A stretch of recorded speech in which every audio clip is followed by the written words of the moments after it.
इंसान में सबसे पावरफुल ऑर्गन होता है दिमाग। ये दिमाग ही है जिसकी वजह से मनुष्य ने आदिकाल से लेकर अभी तक इतने सारे आविष्कार किए। कोई भी काम हो, छोटा या बड़ा, पॉसिबल हो या नहीं, सबसे पहले इंसान उसके बारे में सोचता है, फिर दिमाग लगाता है और लास्ट में उसे पॉसिबल करने की पूरी कोशिश कर डालता है। क्या इलेक्ट्रिसिटी, एरोप्लेन, मोबाइल पहले से संसार में उपलब्ध थे? नहीं, ये मनुष्य के दिमाग की सोच थी जिस कारण से ये बने।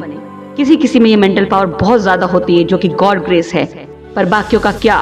वो अपने ब्रेन की पावर को कैसे इंक्रीज करें, अपनी याददाश्त को कैसे बढ़ाएं, अपनी लर्निंग पावर को कैसे इंप्रूव करें। आज मैं आपको बहुत ही इफेक्टिव और इम्पोर्टेंट तरीके बताऊंगी जो मैंने अपनी पूरी रिसर्च के बाद इकट्ठी करी है। तो अगर चैनल को अभी तक सब्सक्राइब नहीं किया तो जल्दी से सब्सक्राइब कर लें। हमारी ब्रेन और बॉडी दोनों एक दूसरे से कनेक्टेड है। हमारे ब्रेन में न्यूरॉन्स होते हैं जो कि आगे मैसेज सेंड करते हैं और हमारी पूरी बॉडी उसके अकॉर्डिंग काम करती है। अगर बॉडी अपने हर एक काम के लिए जैसे चलना, खाना, पढ़ना, बोलने के लिए ब्रेन पर डिपेंड होती है, तो ब्रेन की फिटनेस भी बॉडी पर डिपेंड होती है। दिमाग को अच्छी तरह से सोचने, समझने और मैसेज देने के लिए बॉडी का फिट होना आवश्यक है। कहते हैं ना, healthy body makes healthy brain. तो सबसे पहले हमारा खान पान आता है। एक स्टडी के अकॉर्डिंग ये पता चला है कि अगर हम ये 3 चीजें अपनी डाइट में रेगुलर रखें तो हमारे दिमाग की पावर इंक्रीज हो जाएगी। सबसे पहले ब्लूबेरी, जिसमें फ्लेवोनॉइड्स होता है जो कि दिमाग में ब्लड सर्कुलेशन को फास्ट करता है और ब्रेन की पावर को इंक्रीज करता है। इसमें एंटीऑक्सीडेंट्स होते हैं जो हमारे ब्रेन को यंग रखने में हेल्प करता है। सेकंड है ग्रीन लीफ वेजिटेबल्स और सैलेड्स, ये हमारे दिमाग की याददाश्त को बढ़ाते हैं। थर्ड है dark chocolates, only dark chocolate, क्योंकि इसमें 70% कोको होता है और सिर्फ 30% ही चीनी, दूध, मक्खन आदि होता है और इसमें भी फ्लेवोनॉइड्स होते हैं। तो अगर आपने ये सुना है कि वॉलनट यानी कि अखरोट खाने से हमारे दिमाग तेज होता है, तो ये बिल्कुल गलत है, क्योंकि वॉलनट में ओमेगा 3 होता है जो ब्रेन के लिए नहीं बल्कि हार्ट के लिए अच्छा होता है।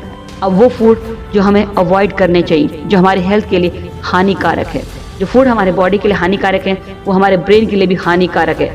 तो पहला आता है शुगर यानी कि चीनी, दूसरा आता है फ्राइड फूड यानी कि तला हुआ खाना जैसे समोसे, भटूरे, और तीसरा है मैदा और मैदे से बनी कोई भी चीजें। अब खाने के बाद है मेडिटेशन।